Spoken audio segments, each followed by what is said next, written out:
हमारी chief guest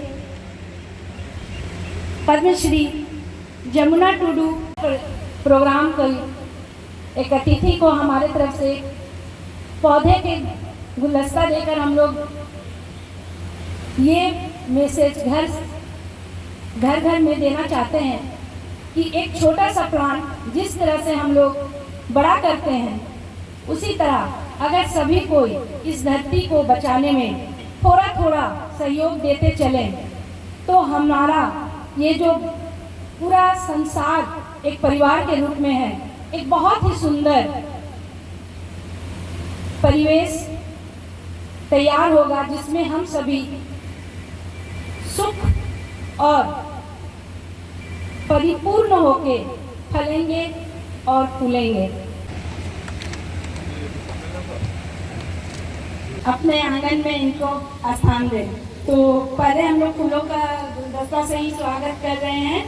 अभी मैंने हमारी सरयू राय सर को स्वागत करते हुए श्री समीर माथुर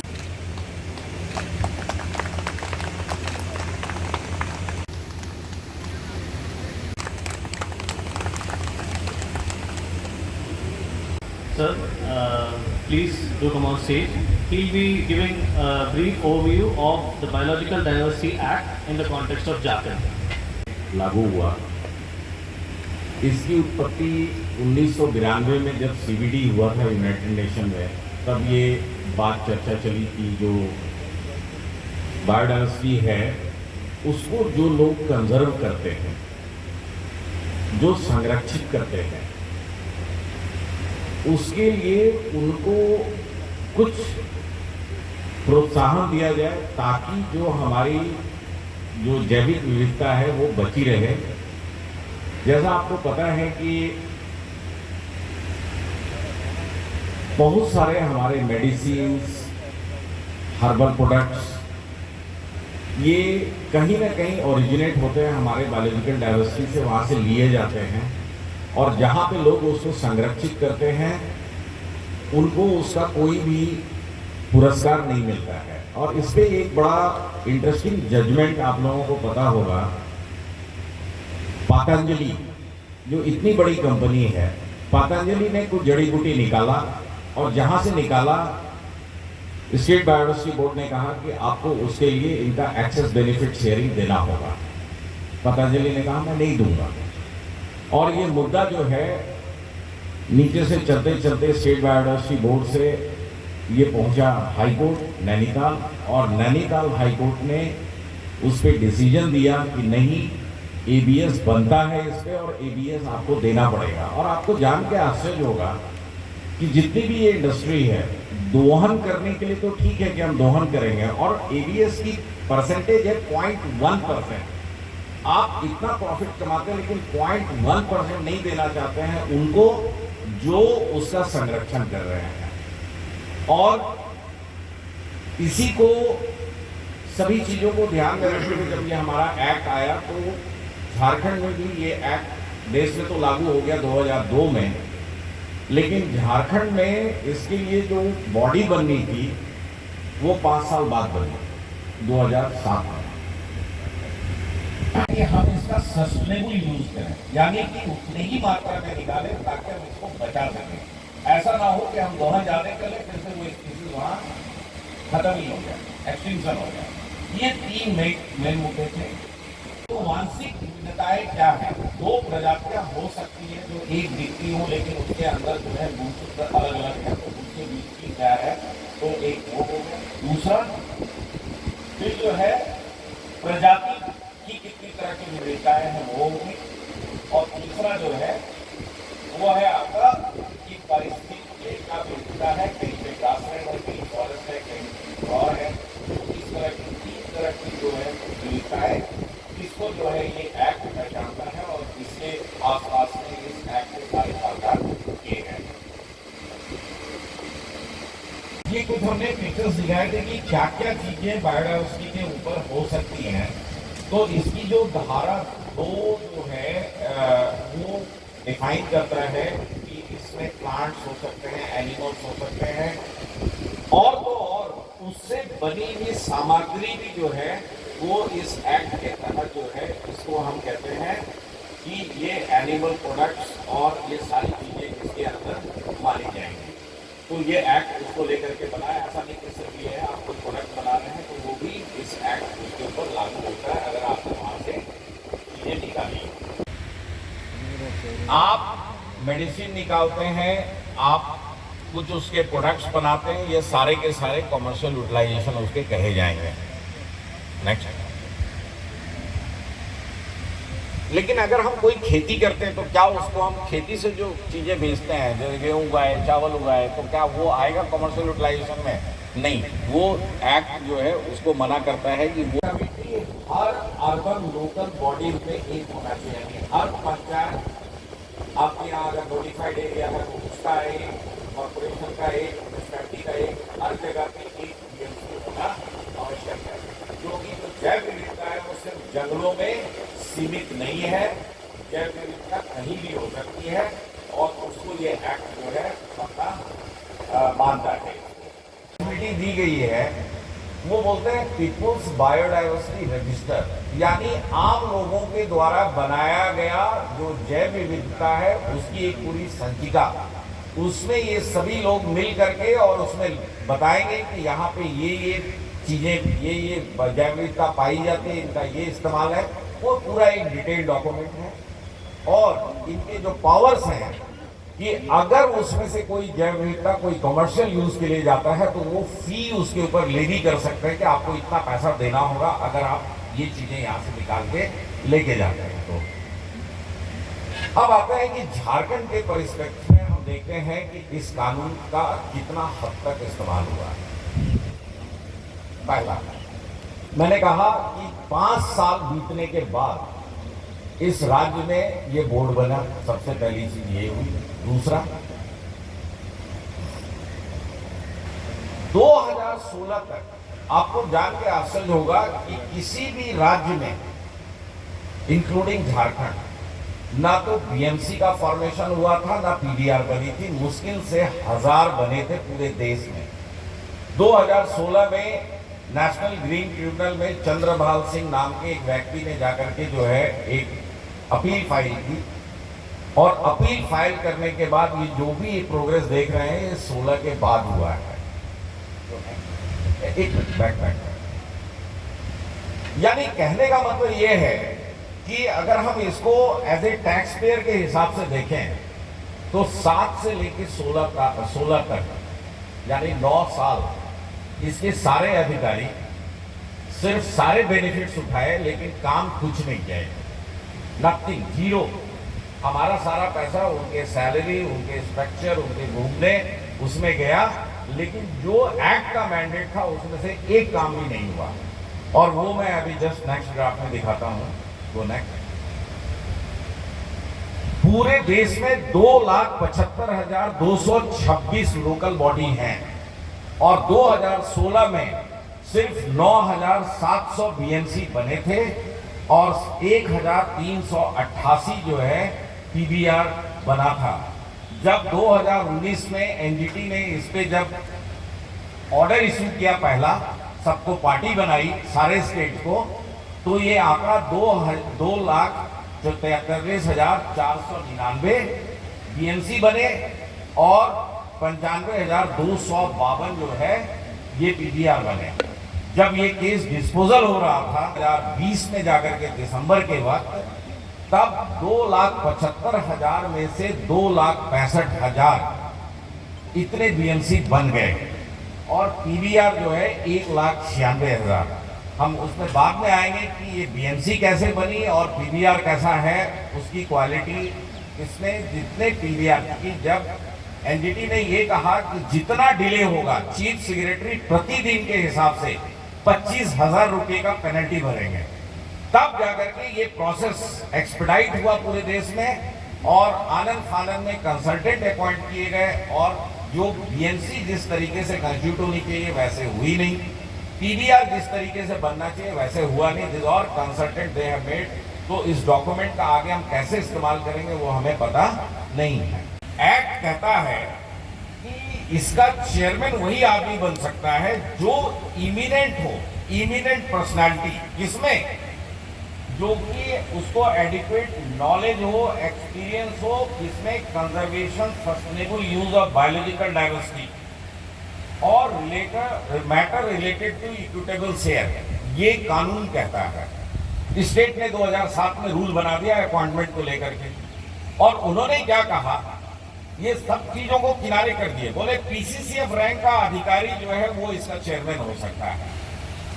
अब पीसीसीएफ पूरी जिंदगी भर उन्होंने फॉरेस्ट में काम किया है, केवल फॉरेस्ट्री और सिल्वीकल्चर ये, लेकिन क्या हम उसको कह सकते हैं कि eminent? This is a direct contradiction of the act, कि जो एक्ट में चीजें बताई गई हैं उसके जस्ट विपरीत हैं, और इसका खामियाजा मैं आगे बता रहा हूं कि क्या हुआ है झारखंड में। तो नेक्स्ट,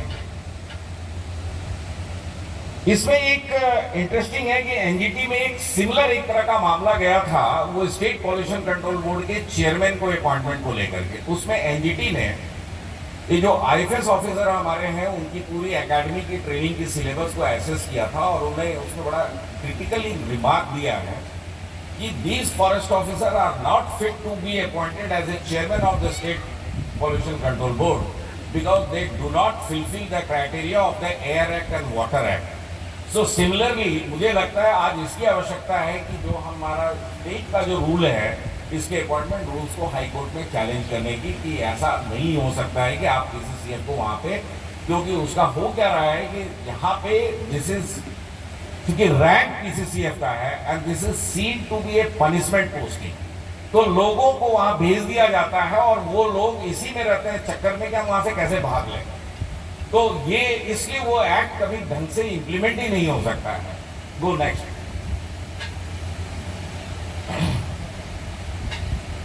ये फेमस, हम लोग बच्चे में सब कोई म्यूजिकल चेयर खेलते हैं, ठीक है।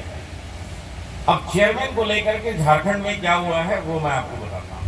2007 से 2022 15 साल में 15 चेयरमैन अपॉइंट हुए हैं यहाँ पे।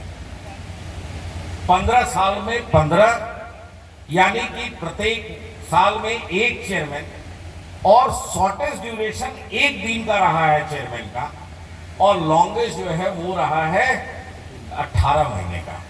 ये जो है इसकी यहाँ पे चेयरमैन की अपॉइंटमेंट का और सिमिलर मेंबर सेक्रेटरी का है।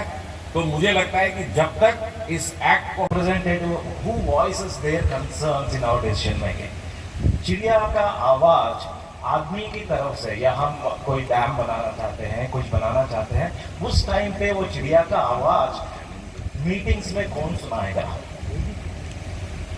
हाँ, उसका हमारा ऊपर कोई दायित्व है, ये पहली पॉइंट है। लेकिन हमको हमेशा बोला गया कि बायोडाइवर्सिटी या जंगल है, जमीन है, ये सब बहुत इंपॉर्टेंट है। क्यों है? About 30 crore Indians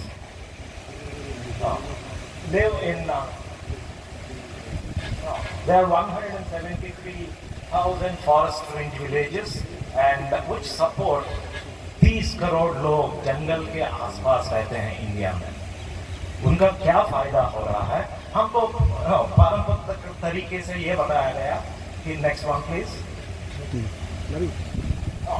forest resources हैं तो हम बोलते हैं कि लाख निकालेंगे या कोई लकड़ी निकालेंगे या साल लीव्स मिलेंगे। ये सब ट्रेडिशनल तरीके से हमको बोलते हुए आए कि ये इकोनॉमिक बेनिफिट्स जो हैं इसके वजह से हम जंगल को बचाएं। क्या ये बेनिफिट्स जो मिल रहे हैं are they commensurate with the actual benefits that biodiversity has? जो बायोडाइवर्सिटी का, बट अगर पानी का बहाव कम हो गया नदी में, कब हो सकता है? अगर नदी के आसपास का जंगल पूरा काट दिया जाए, नदी में पानी नहीं आएगा। तो उससे हमारा जीवन शैली में क्या, किस तरह का प्रभाव पड़ सकता है? अगर हम उसको समझे तो हम समझ सकते हैं कि हाँ, जंगल को हम बचाना चाहिए। लेकिन ये बचाना वाला कौन है? जो जंगल में रह रहे हैं, जो 30 करोड़ लोग हैं। लेकिन वो जंगल को बचाएंगे तो उनको कोई फायदा मिल रहा है? नहीं मिलेगा। लेकिन ऐसा मुद्दे इंटरनेशनल लेवल पे और नेशनल लेवल में भी उठे हैं। और एक इम्पॉर्टेंट चीज़ बोला गया है कि अभी जो है बायोडाइवर्सिटी का एक्सटिंक्शन हो रहा है, स्पीशीज़ जो है वो गायब हो रहा है दुनिया में से।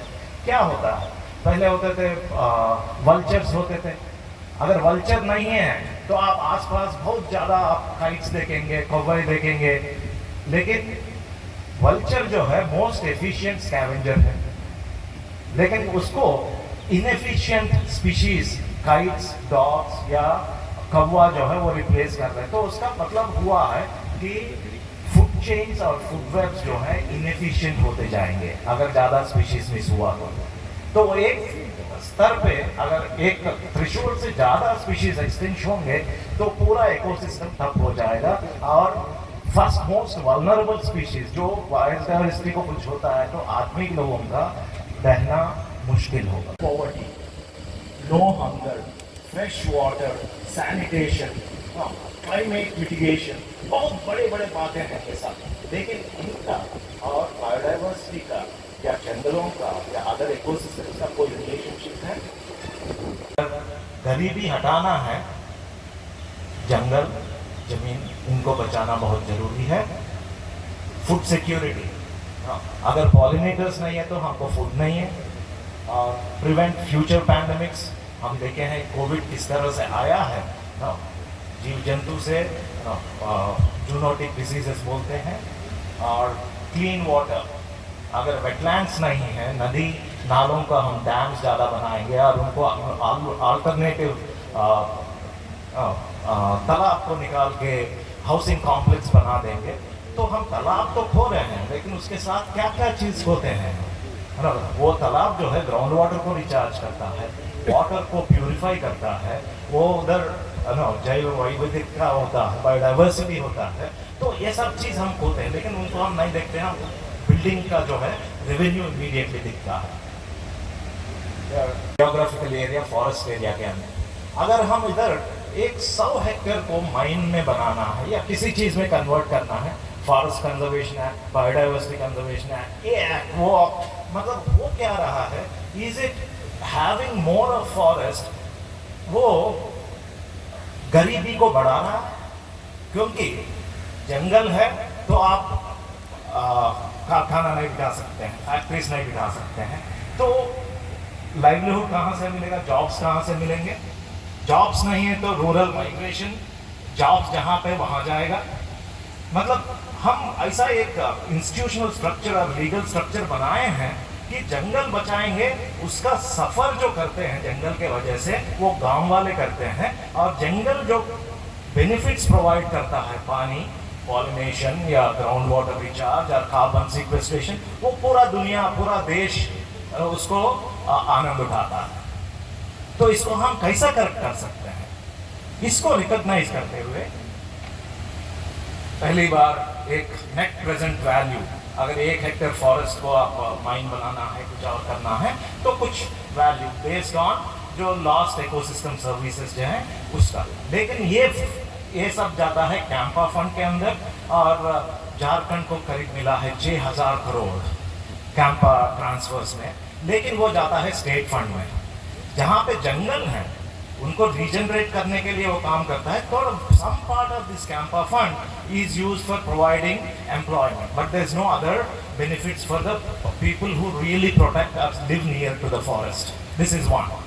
Next one is horizontal devolution formula. The 15th finance commission ने बोला है कि अगर कोई राज्य में जंगल ज़्यादा है, अगर 30% है, तो उसमें 10% जो सेंटर से स्टेट को फंड्स आएगा उसमें 10% वैल्यू मिलेगा। लेकिन ये जो 10% आता है ये भी जाता है स्टेट के पास, जो जहाँ जंगल है वहाँ लोगों के पास नहीं जाता। Next one please.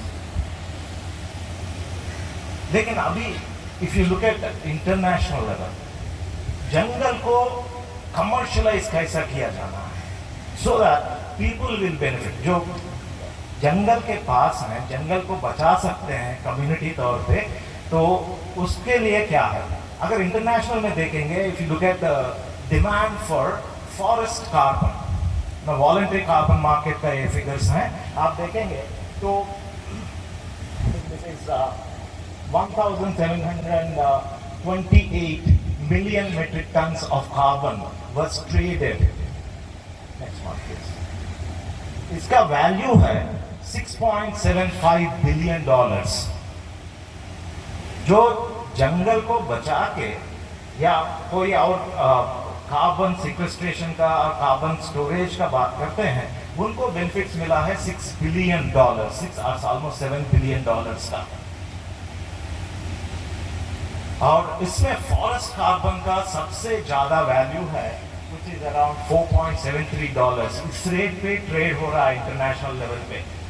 अगर हम एक पेड़ को बचाते हैं और दिखाते हैं कि 4 साल 5 साल के अंदर ये 5 टन कार्बन को सिक्वेस्टर किया है, तो उसका फायदा जो पेड़ को बचाएगा उनको मिलेगा। इंडिया में एक बहुत अच्छा एग्जाम्पल है, ये हुआ है इम्प्लीमेंटेड इन खासी हिल्स मेघालय में, और ये एग्रीमेंट है बिटवीन खासी हिल ट्राइबल ग्रुप और एक international consultancy firm called plan Vivo, और ये पूरा 30 साल का प्लान है। और नेक्स्ट वन प्लीज। इनको क्या करना है, इनका प्रोजेक्ट का ऑब्जेक्टिव है 27,000 हेक्टेयर्स फॉरेस्ट को ये बचाएंगे, और इसमें 85 पार्टिसिपेटिंग विलेजेस हैं और 7,248 हाउस होल्ड्स हैं, एंड टोटल आबादी है टोटल एरिया में अराउंड 37,000 पीपल। हाँ जी। और ये क्या क्या चीज में हेल्प करेगा, पॉवर्टी, ये सब SDG से मैप किया हुआ। Next one please. इन 2013 में ये प्रोजेक्ट हैज मेड $25,000 का फर्स्ट पेमेंट ये ट्राइबल ग्रुप्स को मिला है, क्योंकि उन्होंने दिखाया है कि वो जंगल बचाने से और नया पेड़ उगाने से कितना कार्बन को सीक्वेस्टर किए हैं। तो ये मेजरमेंट करना पड़ता है, थोड़ा प्रोसेस और मुश्किल है, लेकिन सीख सकते हैं, और it is implementable across wherever forest. इससे फायदा हम बता रहे हैं, बहुत नंबर्स में बताऊंगा तो 30 साल में 56 करोड़ रुपीस इन गांव वालों को मिलेगा। ये सरकार के पास नहीं जा रहा और कोई दूसरा एजेंसी को नहीं मिल रहा है। जो जंगल को बचाएगा उनको एक तरीके से फायदा होगा कार्बन के वजह से। ये डायरेक्ट बेनिफिट मैकेनिज्म्स जो हैं, इनको हमको प्रोपगेट करना है और ऐसा प्लान्स बनाना है। और झारखंड में इससे I don't think any other state in India has a better advantage than Jharkhand to take advantage of that progress that is happening globally. के लिए आप कुछ मार्क्स मिलेंगे, आप 10 पेड़ उगाइए, 10-20, उसको ये मार्केट बेस्ड मैकेनिज्म होगा, इसको पेमेंट्स मिलेंगे। ये it is a commercially viable model that government of India is planning to implement, and ये अभी ड्राफ्ट लेवल पे है और इंटर मिनिस्ट्रियल कंसल्टेशंस चल रहे हैं। MOEF-CC ministry of environment forest ने ऑलरेडी इसका प्रपोजल बना के तैयार रखा है, इसके ऊपर डिस्कशंस चल रहे हैं। बहुत जल्द 1-2 साल के अंदर ये प्रोजेक्ट नोटिफाई होने का जरूरत है। तो उसके लिए क्या करना है, गांव वालों का अपना जॉइंट फॉरेस्ट मैनेजमेंट कंपनीज हैं या ग्राम पंचायत हैं, वो पानी बचा सकता है, इसके अंदर अपना वेस्ट मैनेजमेंट कर सकते हैं, न्यू ट्रीज प्लांट कर सकते हैं। ये सब के लिए ग्रीन क्रेडिट सर्टिफिकेट्स मिलेंगे जो कमर्शियली वाइबल। अगर वो ग्रीन सर्टिफिकेट्स किसी और का जरूरत होगा, वो एक गांव वालों से खरीदेंगे उनको एक प्लेटफॉर्म पे, जैसा हम स्टॉक मार्केट में ट्रेडिंग करते हैं, इनका भी ट्रेडिंग ऐसा ही होगा। ये डायरेक्ट कमर्शियल बेनिफिट्स जब तक गांव वालों के पास, जो जंगल के आसपास हैं, उनके पास जब तक नहीं पहुंचेंगे, जंगल को बचाना या बायोडाइवर्सिटी को बचाना मेरे हिसाब में, मेरा because we are the 21st century, हम पूरा कैपिटलिस्टिक मेंटालिटी से बात करते हैं, और जब तक कमर्शियल बेनिफिट्स गांव वालों को नहीं मिलेंगे, वो जंगल को बचाना बहुत मुश्किल होता है। जितना सम्मेलन कहा गया था, और उस पृथ्वी सम्मेलन में से ही यह बात उभरी कि हमारी दुनिया में और दुनिया के अलग अलग देशों में जिस प्रकार की जैव विविधताएँ हैं, उनके आधार पर ही उन देशों का और उन देशों में सभ्यता का विकास हुआ है। फिर दुनिया के नक्शे पर अनेकों देश हैं और सभी देशों के विकास के सामाजिक, सांस्कृतिक, धार्मिक पैमाने अलग अलग हैं। तो इसका भी कारण यही रहा है कि वहाँ उपलब्ध संसाधन, वहाँ का परिवेश, उस परिवेश में जैविक अजैविक वस्तुएं, वहाँ के पौधे, वहाँ के जानवर, इन सभी का योगदान रहा है। और खुद मनुष्य के बारे ही कहा जाता है कि मनुष्य की तो अब तक 9 प्रकार की जैव विविधताएं हो चुकी हैं। आज मनुष्य जिस रूप में है उसके अतिरिक्त ये सभी चीज़ें रिकॉर्ड की गई हैं। तो दुनिया भर के हर विषय के वैज्ञानिक, हर विषय के विशेषज्ञ शोध कर रहे हैं और उस शोध की महत्ता आज इसलिए भी बढ़ गई है कि दुनिया महसूस कर रही है कि हमारे परिवेश में, हमारे पर्यावरण में, पारिस्थितिकी में कुछ न कुछ ऐसे परिवर्तन हो रहे हैं जो मानव स्वास्थ्य के लिए अनुकूल नहीं है। मनुष्य के जीवन पर ही संकट आ गया है। इसके बारे में बहुत बड़े बड़े दिमाग लगे हुए हैं, कैसे इस संकट को हम दूर करें। तो इसी तरह का एक सम्मेलन हुआ था, पृथ्वी सम्मेलन 1992 में रियो डी जेनेरियो में, और उसमें से ही निकला कि जैव विविधता पर विचार होना चाहिए, जिसको हम बायोडाइवर्सिटी कहते हैं। और उसमें से ही एक तिथि चुनी गई, आज 22 मई है। 22 मई को अंतर्राष्ट्रीय स्तर पर जैव विविधता दिवस मनाया जाए। इसका संदेश उस पृथ्वी सम्मेलन में गया और जैसा आर.के. सिंह साहब बता रहे थे, इसके लिए कानून बनाए गए। हमारे देश में कई राज्य में 2002 में कानून बना जैव विविधता पर विचार करने के लिए। 1 साल बाद उसके नियम बने कि लागू कैसे करेंगे साहब, जो इसको नहीं मान रहा है उसको हम दंडित कैसे करेंगे, उस पर नियंत्रण कैसे करेंगे, ये सारे नियम कानून बनाए गए और हो गया, उसका रजिस्टर तैयार हो गया। ये सब कहा गया कि रजिस्टर तैयार किए जाएंगे। और आर.के. सिंह साहब ने बताया कि कानून बन गया, नियमावली बन गई। मगर हमारी सरकारें कितना मुतमईन थी कि उन्होंने कई वर्षों तक कुछ किया ही नहीं साथ। और जब एक जागरूक नागरिक एनजीटी में गए कि साहब ये कानून बना दिया आपने और उस कानून के बाद आप कुछ कर नहीं रहे हैं, तब उसमें आगे बढ़ने की बात हुई। इसमें मूल बात जो जमीनी स्तर पर है कि हमको जैव विविधता का एक रजिस्टर तैयार करना है। 2 लाख कुछ हजार कुल हमारे पास निकाय हैं, नगर निकाय हैं या ग्रामीण निकाय हैं, उसमें पंचायतें हैं, जिला परिषद हैं, नगर पालिकाएँ हैं। तो इन सबों को एक जैव विविधता रजिस्टर बनाना है अपने कि साहब हमारे यहाँ क्या विशेष चीज़ है। केवल जंगल की अगर हम बात करें तो जो जंगल में रहने वाले लोग हैं वहाँ ऐसी जड़ी बूटियाँ हैं जिनसे लोग गंभीर बीमारियों का उपचार तुरंत कर देते हैं। और कई बार तो उनके साथ ही जो व्यक्ति सजगता हासिल किया उसके साथ ही ये ज्ञान चला जाता है, वो दूसरे को शेयर नहीं करता है, बताता नहीं। और जैसा बाबा रामदेव का हुआ है, जितना आपका मुनाफा होगा उसका 0.1% मिलेगा। 0.1 मैंने 100 रुपये में 1 रुपये का 10वां हिस्सा आपको मिलेगा। 1000 रुपये में 1 रुपया मिलेगा।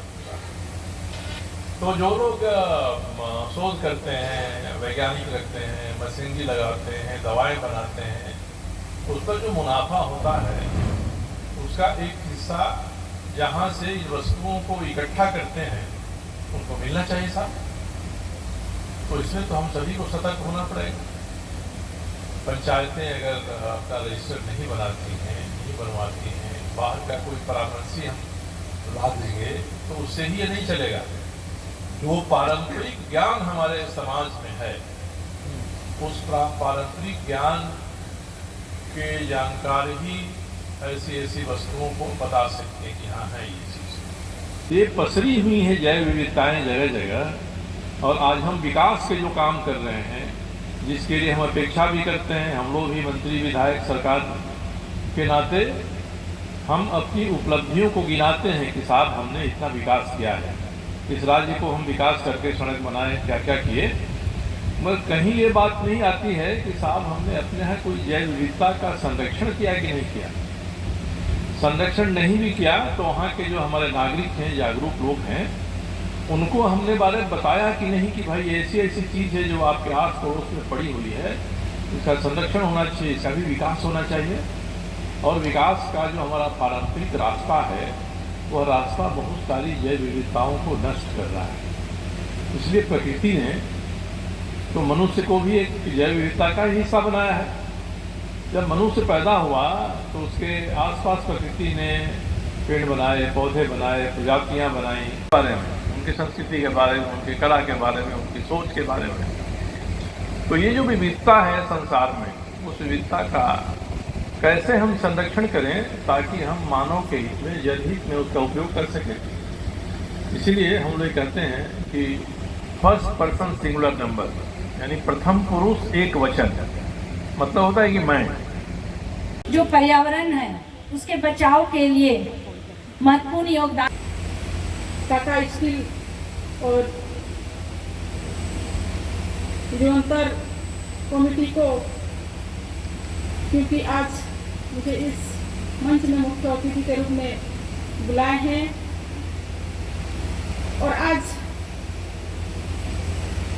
हम सभी ने सुने, पूर्व वक्ताओं ने बहुत कुछ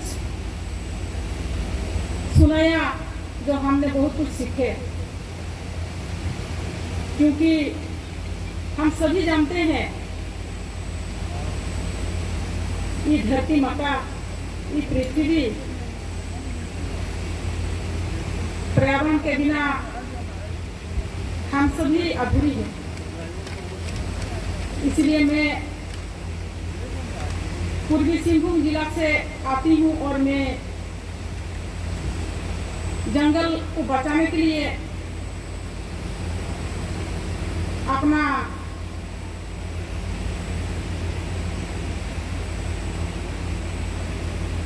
घर में डकैती और साथ में मुझे रेलवे स्टेशन में मार के लहूलुहान कर दिया गया था,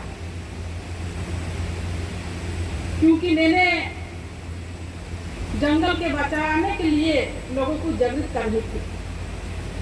आज पूरा पूर्वी सिंहभूम जिला में कम से कम 500 से अधिक वन सुरक्षा समिति बनाए हैं और मुझे किसी ने फंड नहीं दिया, किसी ने तनख्वाह नहीं दिया है। बावजूद भी मैं अपना स्तर से मैंने हर गांव में जाके जंगल को बचाने के लिए लोगों को जागरूक करने का काम किया। कोरोना हम सभी को घर का अंदर में लॉक कर दिया था, ये भी पर्यावरण का ही देन है। और पर्यावरण को बचाने के लिए गांव के लोगों का साथ साथ सरकार और प्रशासन को भी जागरूक होना पड़ेगा, क्योंकि कहीं कहीं हम गांव के लोग जंगल को बचाने के लिए फेल हो जाते हैं। और जितना भी सरकार जंगल के अंदर में रहने वाले लोगों को विकास का बात करते हैं, लेकिन विकास नहीं होता है। आज भी जंगल में रहने वाले लोगों के लिए पानी का भी बहुत दिक्कत है, खाने का तो दिक्कत है ही है, लेकिन पानी, बिजली, ये सब का भी दिक्कत है। हम गांव के लोग ब्लॉक जाते हैं, ब्लॉक में वीडियो सीओ को कहते हैं सर हमारा ये सब दिक्कत है। एक बार हम लोग बोल दिया, अगर नहीं हुआ तो हम लोग चुपचाप रह गया। हम लोग ने कभी अपना अधिकार के लिए हम लोग कभी आवाज नहीं उठाया और बस हम लोग काम करते गया और चलते गए। आज भी मैं गांव गांव में घूमती हूँ, जंगल को बचाने के लिए, लोगों को जागरूक करने के लिए। मुझे बहुत सारा जगह में कहते हैं दीदी हमारा ये दिक्कत है, हमारा ये सब बहुत समस्या है, लेकिन हमने कहीं कहीं नहीं कर पाते हैं। आईडी मूव करिए। मुझे सरकार की ओर से कैंपा का मेंबर भी बनाया गया है और आज सर ने कहा 6000 करोड़, लेकिन कहीं कहीं कागज कलम नहीं रह जाता है, वो धरातल में नहीं पहुंचता है। तो मैं इस मंच से सरकार को भी बोलना चाहूंगी, आप करोड़ करोड़ रुपया खर्चा कीजिए, लेकिन धरातल में खर्चा कीजिए। अगर आप धरातल में नहीं खर्चा कीजिएगा तो गांव के लोग और जंगल के लोग भी जरूर, क्योंकि जंगल हमारा देवता है, प्रकृति ही हमारे भगवान है। तो इसलिए हम लोग जंगल को तो बचाएंगे ही, पेड़ पौधा को भी बचाएंगे ही, लेकिन कहीं कहीं हम लोग जो फेल हो जाते हैं उसके लिए सरकार को कदम उठाना बहुत जरूरी है। और मैं अपना जंगल बचाने के लिए काम तो जारी रखे हैं, क्योंकि आज पूरा पूर्वी सिंहभूम जिला में तो 500 से अधिक समिति बनाई हूँ, लेकिन मैंने उड़ीसा, बंगाल, राजस्थान ऐसे बहुत सारा स्टेट में जाके भी मैंने जंगल को बचाने के लिए लोगों को जागृत कर रही हूँ, लोगों को जागृत करती हूँ। लेकिन कहीं कहीं जंगल के लोग, जंगल में रहने वाले लोगों को दिक्कत होती है, तो इसलिए मैं इस मंच से भी बोलना चाहूंगी, अगर हम गांव के लोगों के लिए कुछ सरकार की ओर से ध्यान देगा तो जंगल हरा भरा रहेगा और हम सभी हरा भरा रहेंगे। क्योंकि हम लोग बात करते हैं लेकिन काम नहीं करते हैं। हम लोग जहाँ विकास करने का चाहते हैं वहाँ पर बहुत सारा पेड़ पौधा है और पेड़ पौधा को हम लोग काट के विकास करना चाहते हैं, लेकिन नाम का विकास होता है लेकिन काम का विकास नहीं होता है। देखिए, विकास तो बहुत जरूरी है, गांव के लिए, लोगों के लिए और टाउन के लोगों के लिए भी विकास जरूरी है। हर जगह में फैक्ट्री, हर जगह में बहुत सारा ऐसे होना चाहिए, लेकिन पेड़ को काट के नहीं, पेड़ को बचा के हम लोग को करना चाहिए। और पेड़ बचाने के लिए मैं कहीं भी और किसी से भी लड़ जाती हूँ, और मैं पेड़ के लिए, पर्यावरण के लिए मैं किसी को नहीं डरती हूँ, क्योंकि पेड़ में ही भगवान है और पेड़ ने ही मुझे आशीर्वाद दिए हैं। आज तो अगर हमने सही में कहे दिल से, दिल का गहराई से अगर पेड़ पौधा को बचाने के लिए नहीं काम करते तो शायद हमारा जो कोकपुरा स्टेशन है 2012 में मुझे वहीं पर शायद मैं शहीद हो गई, मर जाती, लेकिन मुझे पेड़ पौधा ने आशीर्वाद दिया है। इसलिए आज आप सभी तो बहुत पढ़े लिखे लोग होंगे, लेकिन हम लोग गांव के लोग ज्यादा पढ़े लिखे नहीं होते और ज्यादा जानकारी तो नहीं होता है, लेकिन बस इतना जानते हैं पेड़ हमारा भगवान है, प्रकृति हमारा भगवान है और हम लोग पेड़ का नीचे में पूजा करते हैं, इसलिए हम लोग पेड़ को भगवान मानते हैं। और इसलिए मुझे आज चकुलिया से लेके दिल्ली, मुंबई और 2019 में पद्मश्री से सम्मानित किए हैं। हमारे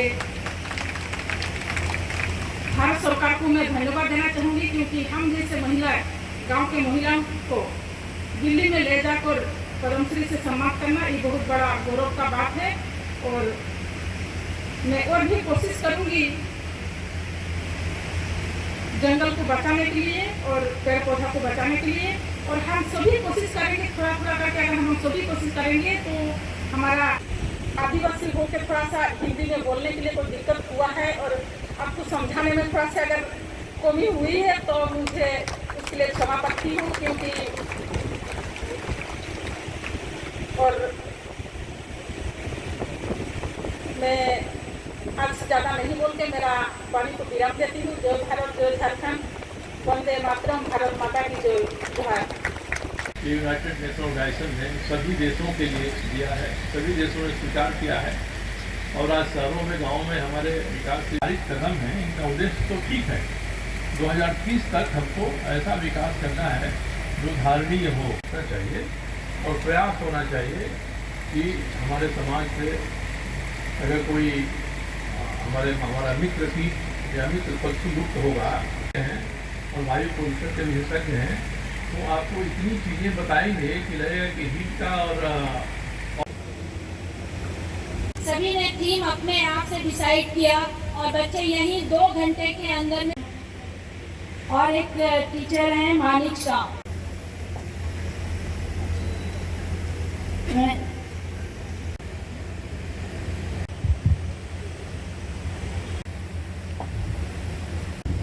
जैव विविधता दिवस पर के कार्यशाला के आज के मुख्य अतिथि Padma Shri Shrimati Jamuna Tudu ji, Shri Saryu Rai ji, doctor Raghuram Tata, doctor Rakesh Kumar Singh, doctor Vipul चक्रवर्ती,